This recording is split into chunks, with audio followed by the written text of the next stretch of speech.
Okay, so today we're going to be watching Mel Brooks' Spaceballs, a parody of various classic science fiction films from the late 70s and early 80s. Now, given the films that it's parodying, it probably came out a little bit too late. It came out in the late 80s. It would have benefited, I think, if it had come out sort of maybe 82-ish, when it was a bit closer to its source material. When it came out, it kind of got mixed reviews. You either loved it or you hated it, just like Marmite. I personally quite enjoyed it. I wasn't really a big fan of Mel Brooks' earlier films, like Blazing Saddles. I know that's controversial. These are classic films we're talking about. I just never really got them. I'm not the best fan of comedy at the best of times. It takes a lot to really impress me. Okay, so it's been a long time since I watched Spaceballs. So it's another one of these films that's very fuzzy in my memory banks. So I'll give my thoughts on the film once we've watched it. But, Samuel, you just watched a trailer. What are your thoughts? So I've watched the trailer for Spaceballs and it looks really funny. I like comedy films and TV shows. Now, I'm not a big fan of Star Wars, but however, it's not really Star Wars Spaceballs. Kind of takes the mickey out of it, but it looks really funny. Now, I'm not a big fan of Star Wars. I used to watch when I was a kid a little bit, but I am, however, a big fan of Doctor Who, but it's Spaceballs, not Doctor Who. So, let's just play. There it is, planet Druidia. And underneath the air shield, 10,000 years of fresh air. We must get through that air shield. We will, sir. Once we kidnap the princess, we can force her father, King Roland, to give us the combination to the air shield, thereby destroying planet Druidia and saving planet Spaceball. Everybody got that? Thank you for that plot synopsis, Lord Dark Helmet. Spaceballs is a 1987 science fiction comedy, co-written, produced, and directed by Mel Brooks, and starring Bill Pullman, John Candy, and Rick Moranis. The film's settings and characters parody the original Star Wars trilogy, as well as other sci-fi franchises and popular films, including Star Trek, Alien, The Wizard of Oz, and 2001, A Space Odyssey.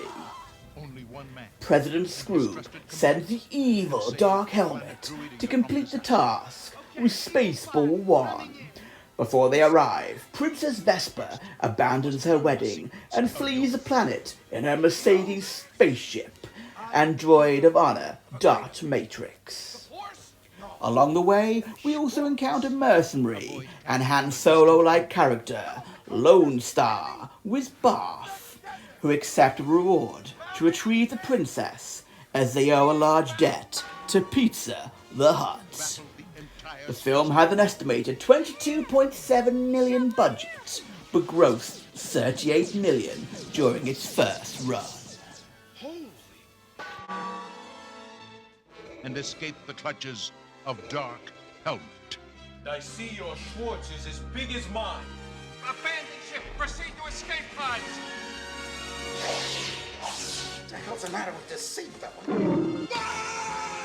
When does this happen in the movie?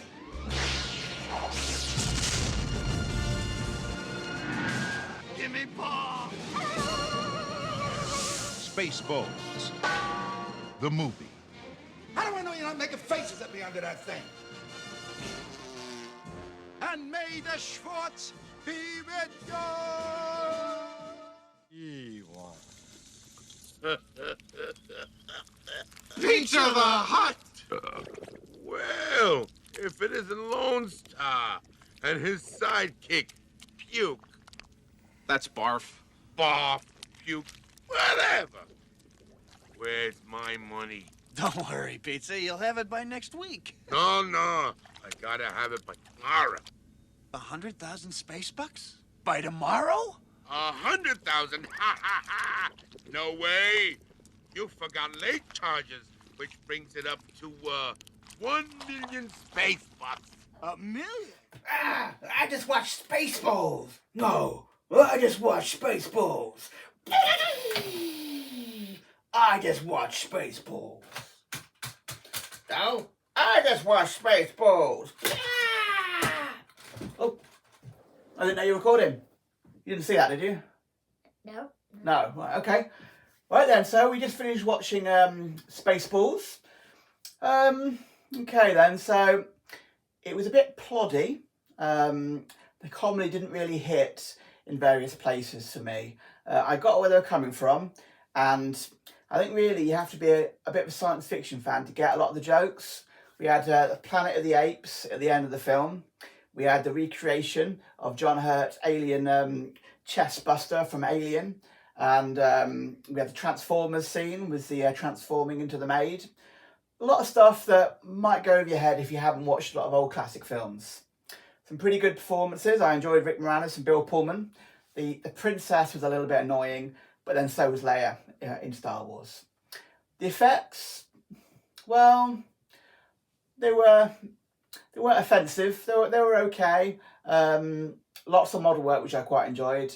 The opening scene with the spaceship that goes on and on and on and on and on and on. It did drag on a little bit, but that was taking the mickey out of Star Wars. On the whole, I would probably give this film, I'd probably go 2 stars. I enjoyed it more as a kid. So we'll hear what Samuel has to say about this film, because really it's aimed at kids. Okay, Samuel, over to you. This film was the best film we've ever reviewed in House and Productions. Best, outstanding. It was so outstanding, so funny. I'd probably go with 10.99 stars. That's a lot of stars. I'd also give it about 90 thumbs up. It was that good. I do recommend you watching it. It will be really funny for like 9-year-olds. Yeah, it really would be really funny.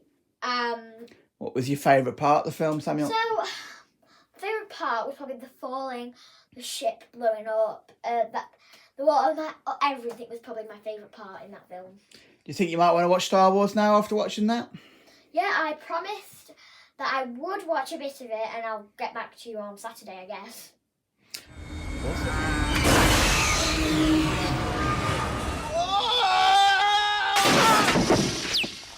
Coming up next week. So next week we're going to review Bumblebee. Speaking of Transformers, from Spaceballs. So Saturday we're going to be looking at the newer version of Bumblebee, which I think everyone quite enjoys that film. Yeah. Haven't decided what we're going to do on Sunday yet. We might do a classic. We might stick with a more modern theme. Because looking at it, you guys seem to prefer our modern reviews. Yeah, which was only the Indiana Jones. Yeah. And speaking of reviews or viewing, let's get some more views, people. Let's get some subscribed. Keep on clicking the subscribe button. We need to get to 9 subscribers, maybe, by the end of next week. Yeah. That would be nice.